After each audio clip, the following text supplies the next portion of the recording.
ओम शांति। बाबा good morning. आज बाबा के 5 मार्च 2025 के महावाक्य हैं। बाबा ने सार में कहा, मीठे बच्चे, खुशी जैसी खुराक नहीं, तुम खुशी में चलते फिरते पैदल करते बाप को याद करो तो पावन बन जाएंगे। बाबा ने प्रश्न पूछा, कोई भी कर्म विकर्म ना बने उसकी युक्ति क्या है? बाबा ने उत्तर में कहा, विकर्मों से बचने का साधन है श्रीमत। बाप की जो पहली श्रीमत है कि अपने को आत्मा समझ बाप को याद करो, इस श्रीमत पर चलो तो तुम विकर्माजीत बन जाएंगे। ओम शांति। रूहानी बच्चे यहाँ भी बैठे हैं और सभी सेंटर्स पर भी हैं। सभी बच्चे जानते हैं कि अभी रूहानी बाबा आया हुआ है। वो हमको इस पुरानी छी दुनिया से फिर घर ले जाएंगे। बाप आए ही हैं पावन बनाने और आत्माओं से ही बात करते हैं। आत्मा ही कानों से सुनती है, क्योंकि बाप को अपना शरीर तो है नहीं। इसलिए बाप कहते हैं, मैं अपने शरीर के आधार से अपनी पहचान देता हूँ। इसलिए बाप कहते हैं, मैं शरीर के आधार से अपनी पहचान देता हूँ। मैं इस साधारण तन में आकर तुम बच्चों को पावन बनाने की युक्ति बताता हूँ। वो भी हर कल्प आकर तुमको ये युक्ति बताता हूँ। इस रावण राज्य में तुम कितना दुखी बन पड़े हो। रावण राज्य शोक वाटिका में तुम हो। कलयुग को कहा ही जाता है दुख धाम। सुख धाम है श्री कृष्णपुरी। स्वर्ग वो तो अभी है नहीं। बच्चे अच्छी रीति जानते हैं कि अभी बाबा आया हुआ है हमको पढ़ाने के लिए। बाबा कहते हैं, तुम घर में भी स्कूल बना सकते हो। पावन बनना और बनाना है। तुम पावन बनेंगे तो फिर दुनिया भी पावन बनेगी। अभी तो ये भ्रष्टाचारी दुनिया है। अभी है रावण की राजधानी। इन बातों को जो अच्छी रीति समझते हैं वो फिर औरों को भी समझाते हैं। बाप तो सिर्फ कहते हैं, बच्चे अपने को आत्मा समझ मुझ बाप को याद करो और औरों को भी ऐसे समझाओ। बाप आया हुआ है, कहते हैं मुझे याद करो तो तुम पावन बन जाएंगे। कोई भी आसुरी कर्म नहीं करो। माया तुमसे जो छी कर्म कराएगी वो कर्म जरूर विकर्म बनेगा। पहले नंबर में जो कहते हैं ईश्वर सर्वव्यापी है, ये भी माया ने कहलाया ना। माया तुमसे हर बात में विकर्म ही कराएगी। कर्म अकर्म विकर्म का राज भी समझाया है। श्रीमत पर आधा कल्प तुम सुख भोगते हो, आधा कल्प फिर रावण की मत पर दुख भोगते हो। इस रावण राज्य में तुम भक्ति में जो करते हो नीचे ही उतरते आए हो। तुम इन बातों को नहीं जानते थे, बिल्कुल ही पत्थर बुद्धि थे। पत्थर बुद्धि और पारस बुद्धि गाते तो है ना। भक्ति मार्ग में भी कहते हैं, हे ईश्वर इनको अच्छी बुद्धि दो। ये तो लड़ाई आदि ये लड़ाई आदि बंद कर दें। तुम बच्चे जानते हो बाबा बहुत अच्छी बुद्धि अभी दे रहे हैं। बाबा कहते हैं, मीठे बच्चों, तुम्हारी आत्मा जो पतित बनी है उनको पावन बनाना है याद की यात्रा से।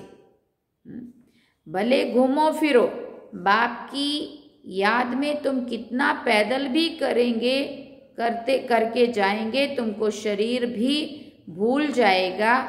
गाया भी जाता है ना, खुशी जैसी खुराक नहीं।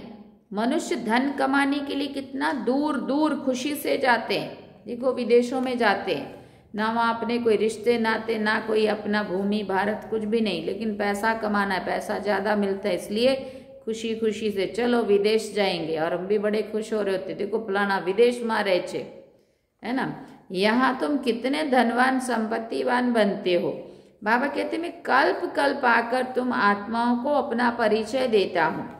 इस समय सभी पतित हैं जो बुलाते रहते हैं कि पावन बनाने के लिए आओ। आत्मा ही बाप को बुलाती है। रावण राज्य में शोक वाटिका में सभी दुखी हैं। रावण राज्य सारी दुनिया में है। इस समय है ही तमो प्रधान सृष्टि। सतो प्रधान देवताओं के चित्र खड़े हैं। गायन भी उन्हों का है। शांति धाम सुख धाम जाने के लिए मनुष्य कितना माथा मारते हैं। ये थोड़ी कोई जानते हैं कि भगवान कैसे आकर के भक्ति का फल हमको देगा।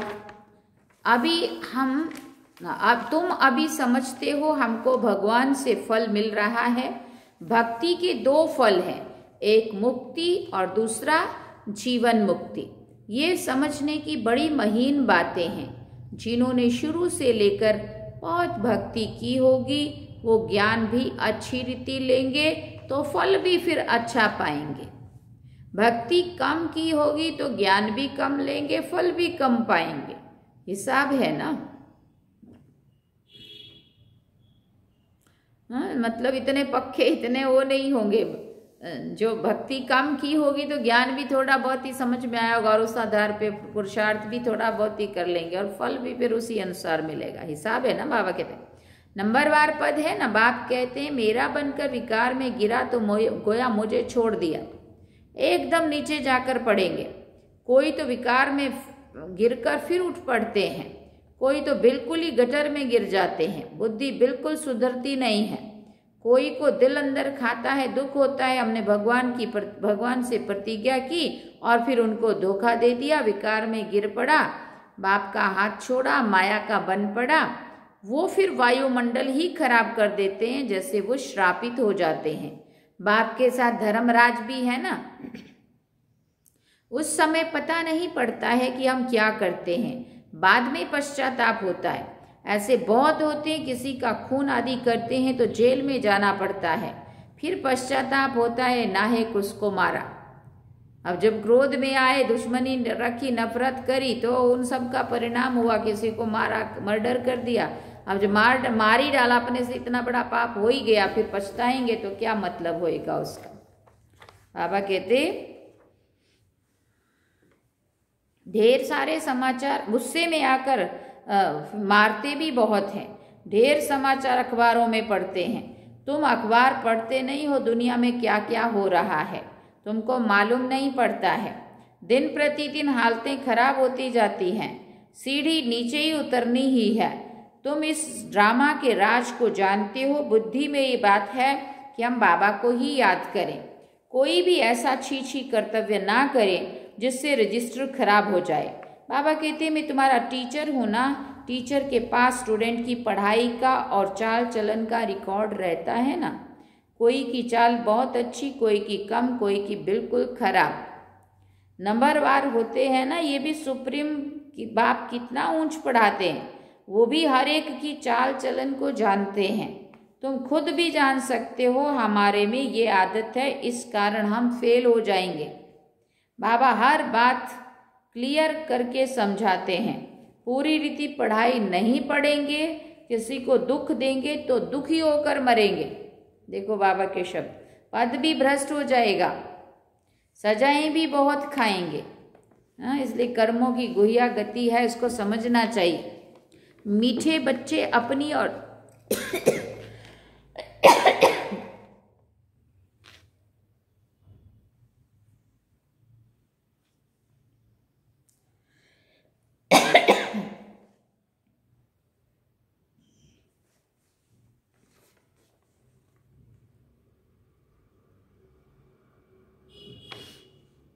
बाबा ने कहा मीठे बच्चे अपनी और दूसरों की तकदीर बनानी है तो रहम दिल का संस्कार धारण करो।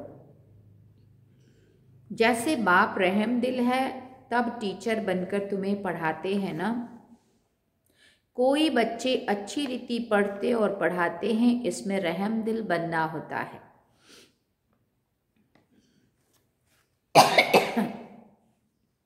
टीचर रहम दिल है ना, कमाई का रास्ता बताते हैं कि कैसे अच्छा पोजीशन तुम पा सकते हो। उस पढ़ाई में तो अनेक प्रकार के टीचर्स होते हैं, ये तो एक ही टीचर है। पढ़ाई भी एक ही है, मनुष्य से देवता बनने की। इसमें मुख्य है पवित्रता की बात। पवित्रता ही सब मांगते हैं। बाप तो रास्ता बता रहे हैं, परंतु जिनके तकदीर में ही नहीं है तो तदबीर भी क्या कर सकते हैं। ऊंच मार्क्स पाने का ही नहीं है तो टीचर फिर तदबीर भी क्या करे। ये बेहद का टीचर है ना। बाप कहते हैं तुमको और कोई सृष्टि के आदि मध्य अंत की हिस्ट्री समझा ना सके। तुमको हर बात बेहद की समझाई जाती है। तुम्हारा है बेहद का वैराग्य। ये भी तुमको सिखलाते हैं, जबकि पतित दुनिया का विनाश, पावन दुनिया की स्थापना होनी है। सन्यासी तो है ही निवृत्ति मार्ग वाले। वास्तव में उन्हों को तो जंगल में रहना है। पहले ऋषि मुनि आदि सब जंगल में रहते थे। वसतों प्रधान ताकत थी तो मनुष्यों को खींचते थे। कहाँ कहाँ कुटियाओं में भी उनको भोजन जाकर पहुंचाते थे। सन्यासियों के कभी मंदिर नहीं बनाते हैं, हमेशा मंदिर देवताओं के बनते। तुम कोई भक्ति नहीं करते हो, तुम योग में रहते हो। उनका तो ज्ञान है ही ब्रह्म तत्व को याद करने का, बस ब्रह्म में लीन हो जाएं। परंतु सिवाय बाप के वहां तो कोई को ले जा ना सके। बाप आते ही हैं संगम युग पर। आकर के देवी देवता धर्म की स्थापना करते हैं। बाकी सबकी आत्माएं वापिस चली जाती है, क्योंकि तुम्हारे लिए नई दुनिया चाहिए ना। पुरानी दुनिया का कोई भी रहना नहीं चाहिए। तुम विश्व के मालिक बनते हो, ये तो तुम जानते हो। जब हमारा राज्य था तो सारे विश्व पर हम ही थे, दूसरा कोई खंड नहीं था। वहाँ जमीन तो बहुत रहती है, यहाँ जमीन कितनी है, फिर भी समुद्र को सुखाकर जमीन करते रहते हैं, क्योंकि मनुष्य बढ़ते जाते हैं। ये जमीन सुखाना आदि विलायत वालों से सीखे हैं।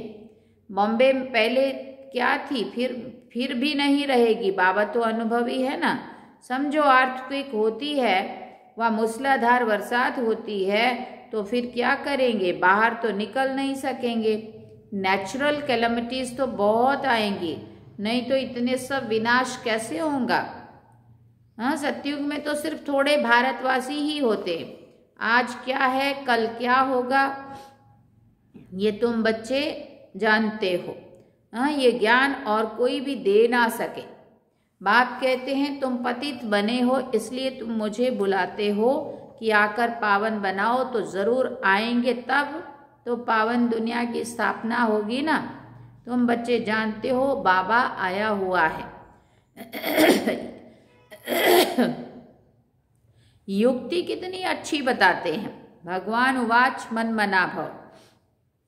देह सहित देह के सभी संबंधों को तोड़ मामेकम याद करो। इसमें ही मेहनत है। ज्ञान तो बहुत सहज है, छोटा बच्चा भी झट याद कर लेगा। बाकी अपने को आत्मा समझ और बाप को याद करें, वो इम्पॉसिबल है। बड़ों की बुद्धि में नहीं ठहर सकता तो छोटे फिर कैसे याद कर सकेंगे। भले शिव बाबा कहे भी, परंतु है तो बेसमझ है ना। बाबा भी हम भी बिंदी हैं, बाबा भी बिंदी है, ये स्मृति में आना मुश्किल लगता है। यही यथार्थ रीति याद करना है, मोटी चीज तो नहीं है ना। बाप कहते हैं यथार्थ रूप में मैं बिंदी हूँ, इसलिए मैं जो हूँ जैसा हूँ वो सिमरन करें। ये बड़ी मेहनत है। वो तो कह देते परमात्मा ब्रह्म तत्व है, और हम कहते हैं वो एकदम बिंदी है। रात दिन का फर्क है ना। ब्रह्म तत्व जहाँ हम आत्माएं रहती हैं उसको परमात्मा कह देते हैं। बुद्धि में ये रहना चाहिए कि मैं आत्मा हूँ, बाबा का बच्चा हूँ, इन कानों से सुनता हूँ, बाबा इस मुख से सुनाते हैं कि मैं परमात्मा हूँ, परे ते परे रहने वाला हूँ। तुम भी परे से परे रहते हो, परंतु जन्म मरण के चक्कर में आते हो, मैं नहीं आता हूँ। तुमने अभी अपने 84 जन्मों को भी समझा है, बाप के पार्ट को भी समझा है। आत्मा कोई छोटी बड़ी नहीं होती है, बाकी आयरन एज में आने से मैली बन जाती है। इतनी छोटी सी आत्मा में सारा ज्ञान है। बाप भी इतना छोटा है ना, परंतु उनको परमात्मा कहा जाता है। वो ज्ञान का सागर है, तुमको आकर समझाते हैं। इस समय तुम जो पढ़ रहे हो, कल्प पहले भी पढ़ा था, जिससे तुम देवता बने थे। तुम्हारे में सबसे खोटी तकदीर उन्हों की है जो पतित बनकर अपनी बुद्धि को और मलिन कर देते हैं, क्योंकि उनमें धारणा हो नहीं सकती, दिल अंदर खाती रहेगी, औरों को कह नहीं सकेंगे पवित्र बनो। अंदर समझते हैं पावन बनते बनते हमने हार खा ली, की कमाई चट हो गई, फिर बहुत समय लग जाता है। एक ही चोट जोर से घायल कर देती है, रजिस्टर खराब हो जाता है।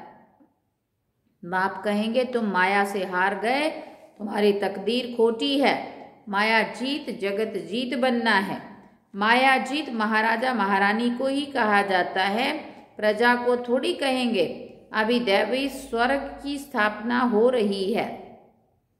अपने लिए जो करेगा सो पाएगा। जितना पावन बन औरों को बनाएंगे, बहुत दान करने वाले को फल भी मिलता है ना। दान करने वाले का नाम भी होता है। दूसरे जन्म में अलग काल का सुख पाते हैं। यहाँ तो 21 जन्म की बात है। पावन दुनिया का मालिक बनना है। जो पावन थे वही बनेंगे। चलते चलते माया चमाट मार एकदम गिरा देती है। माया भी कम दुस्तर नहीं है। 8-10 वर्ष पवित्र रहा, पवित्रता पर झगड़ा हुआ, दूसरों को भी गिरने से बचाया और फिर खुद भी गिर पड़ा। तकदीर कहेंगे ना। बाप का बनकर फिर माया का बन जाते हैं तो फिर क्या होता है, दुश्मन हो गया ना। खुदा दोस्त की भी एक कहानी है ना। बाप आकर बच्चों को प्यार करते हैं, साक्षात्कार कराते हैं, बिगर कोई भक्ति करने के साक्षात्कार, बिगर कोई भक्ति करने के भी साक्षात्कार होता है। तो दोस्त बनाया ना। कितने साक्षात्कार होते थे, फिर जादू समझकर हंगामा करने लगे तो बंद कर दिया। फिर पिछाड़ी में तुम बहुत साक्षात्कार करते रहेंगे। आगे कितना मजा होता था, वो देखते देखते भी कितने कट हो गए। भट्ठी से कोई ईंटें पक कर निकली, कुछ कच्ची भी रह गई, कुछ तो एकदम टूट पड़े। कितने चले गए। अभी वो है लखपति करोड़पति बन गए हैं। समझते हैं हम तो स्वर्ग में बैठे हैं। अब स्वर्ग यहाँ कैसे हो सकता है। स्वर्ग तो होता ही है नई दुनिया में। अच्छा, मीठे मीठे सिकिल दे बच्चों प्रति माता पिता बाप दादा का याद प्यार और गुड मॉर्निंग। रूहानी बाप की रूहानी बच्चों को नमस्ते। हम रूहानी बच्चों की रूहानी माता पिता बाप दादा को दिल व जान सिकवा प्रेम से याद प्यार, गुड मॉर्निंग, नमस्ते, थैंक यू बाबा, शुक्रिया बाबा। अब धारणा के लिए मुख्य सार है। पहला पॉइंट, अपनी ऊंची तकदीर बनाने के लिए रहम दिल बन पढ़ना और पढ़ाना है। कभी भी किसी आदत के वश हो अपना रजिस्टर खराब नहीं करना है। दूसरी बात, मनुष्य से देवता बनने के लिए मुख्य है पवित्रता। इसलिए कभी भी पतित बन अपनी बुद्धि को मलिन नहीं करना है। ऐसा कर्म ना हो जो दिल अंदर खाती रहे, पश्चाताप करना पड़े। वरदान में बाबा ने कहा, बीज रूप स्थिति द्वारा सारे विश्व को लाइट का पानी देने वाले विश्व कल्याणकारी भव। बीज रूप स्थिति द्वारा सारे विश्व को लाइट का पानी देने वाले विश्व कल्याणकारी भव। बीज रूप स्टेज सबसे पावरफुल स्टेज है। यही स्टेज लाइट हाउस का कार्य करती है। इससे सारे विश्व में लाइट फैलाने के निमित्त बनते हो। जैसे बीज द्वारा स्वतः ही सारे वृक्ष को पानी मिल जाता है, ऐसे जब बीज रूप स्टेज पर स्थित रहते हो तो विश्व को लाइट का पानी मिलता है। लेकिन सारे विश्व तक अपनी लाइट फैलाने के लिए विश्व कल्याणकारी की पावरफुल स्टेज चाहिए। इसके लिए लाइट हाउस बनो, ना कि बल्लभ। छोटा बल्लभ नहीं, बड़ा लाइट हाउस। हर संकल्प में स्मृति रहे कि सारे विश्व का सारे विश्व का कल्याण हो। सारे विश्व के लिए कल्याण करने का सोचें। स्लोगन में बाबा ने कहा, एडजस्ट होने की शक्ति नाजुक समय पर पास विद ऑनर बना देगी। जब हम हर हाल में एडजस्ट होना सीख लेते हैं ना, तो बाबा कहते यही एडजस्ट होने की जो शक्ति है, ये नाजुक समय पर पास विद ऑनर बना देगी। अच्छा, आज का अव्यक्त इशारा है, सत्यता और सभ्यता रूपी कल्चर को अपनाओ। परमात्म प्रत्यक्षता का आधार सत्यता है। सत्यता से ही प्रत्यक्षता होगी। एक स्वयं के स्थिति की सत्यता, दूसरा सेवा की सत्यता। सत्यता का आधार है स्वच्छता और निर्भयता। इन दोनों धारणाओं के आधार से सत्यता द्वारा परमात्म प्रत्यक्षता के निमित्त बनो। किसी भी प्रकार की अस्वच्छता, जरा भी सच्चाई सफाई की कमी है तो कर्तव्य की सिद्धि नहीं हो सकती। किसी भी प्रकार की अस्वच्छता अर्थात जरा भी सच्चाई सफाई की कमी है तो कर्तव्य की सिद्धि नहीं हो सकती। अच्छा, आज बाबा ने सार में कहा, मीठे बच्चे, खुशी जैसी खुराक नहीं। तुम खुशी में चलते फिरते पैदल करते बाप को याद करो तो पावन बन जाएंगे। हाँ, खुशी जैसी खुराक नहीं।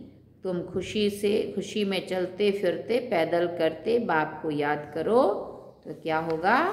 पावन बन जाएंगे। अच्छा, ओम शांति। तो ये थे बाबा के आज के महावाक्य जो हम सभी ने सुने। अब हम चलते हैं बाबा की याद में। चलिए।